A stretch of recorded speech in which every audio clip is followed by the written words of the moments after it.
ಎಲ್ಲರಿಗೂ ನಮಸ್ಕಾರ. ನನ್ನ ಟೆರೆಸ್ ಗಾರ್ಡನಿಂಗ್ಗೆ ಸ್ವಾಗತ. ತುಂಬಾ ಜನ ಹೊನಗನೆ ಸೊಪ್ಪು ಹೇಗೆ ಬೆಳೆಸೋದು ತಿಳಿಸ್ಕೊಡಿ ಮೇಡಮ್ ಅಂತ ಕೇಳಿದ್ರಿ. ಏನಿಲ್ಲ, ಹೊನಗನೆ ಸೊಪ್ಪು ಬೆಳೆಸೋದಂದ್ರೆ ತುಂಬಾ ಸುಲಭ. ಮನೇಲಿ ಈ ಪಾಟ್ ರೆಡಿ ಮಾಡ್ಕೊಳ್ಳೋದೇ ಒಂದ್ ಸ್ವಲ್ಪ ತುಂಬಾ ಮುಖ್ಯವಾಗಿರುವಂತ ಕೆಲಸ. ಏನ್ ಮಾಡ್ಬೇಕಂದ್ರೆ, ಈ ಪಾಟ್ಗೆ ಮಣ್ಣು, ಗೊಬ್ಬರ, ಕೊಕೊಪಿಟ್ಟು ಈ ಮೂರನ್ನು ಮಿಕ್ಸ್ ಮಾಡಿಬಿಟ್ಟು, ಪ್ರಮಾಣ ಏನಂದ್ರೆ ಮಣ್ಣು 50%, ಕೊಕೊಪಿಟ್ಟು ಗೊಬ್ಬರ 25% ಇಷ್ಟನ್ನು ಮಿಕ್ಸ್ ಮಾಡಿ ಪಾಟ್ ರೆಡಿ ಮಾಡ್ಕೊಳ್ಳಿ. ರೆಡಿ ಮಾಡ್ಕೊಂಡು ಈ ಹೊನಗನೆ ಸೊಪ್ಪಿನ ಕಡ್ಡಿ ಇದೆಯಲ್ಲ, ಈ ಕಡ್ಡಿನ ಕಟ್ ಮಾಡಿ ಅದ್ರೊಳಗಡೆ ನೆಟ್ಬಿಟ್ಟು ನೀರ್ ಹಾಕಿದ್ರೆ ಸಾಕು, ಅದ್ರ ಬಾಡ್ಗದು ಬೆಳ್ಕೊಂಡು ಬರುತ್ತೆ. ನೋಡಿ ಇಲ್ಲಿ ಎಷ್ಟು ಚೆನ್ನಾಗಿ ಬೆಳೆದಿದೆ ನಮ್ಮ ಪಾಟಲ್ಲಿ. ಬೆಳೆದು ಹಬ್ಬುತ್ತೆ ಹೀಗೆ. ಪಾಟಿಂದ ಕೆಳಗಡೆ ನೆಲ ಮುಟ್ಟಿಸ್ತಾ ಇದೆ, ಅದು ಚೆನ್ನಾಗಿ ಬೆಳೆದು ನೆಲ ಮುಟ್ತಾ ಇದೆ. ನಾನು ಇವಾಗ ಅದನ್ನ ತೆಗಿತಾ ಇದ್ದೀನಿ, ಇವತ್ತು ಹಾರ್ವೆಸ್ಟ್ ಮಾಡ್ತಾ ಇದ್ದೀನಿ. ಇವತ್ತು ನೋಡಿ ಹೇಗೆ ಬೆಳೆದಿದೆ ಅಂತ ಪಾಟಲ್ಲಿ.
ಈಗ ಕಟ್ ಮಾಡ್ತಾ ಇದ್ರೆ ಅದು ಬೆಳೀತಾ ಇರುತ್ತೆ.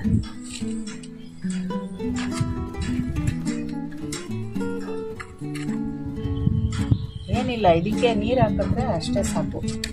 ಅದು ಬೆಳ್ಕೊಂಡು ಕೆಳಗಡೆ ಬೀಳುತ್ತೆ ನೋಡಿ.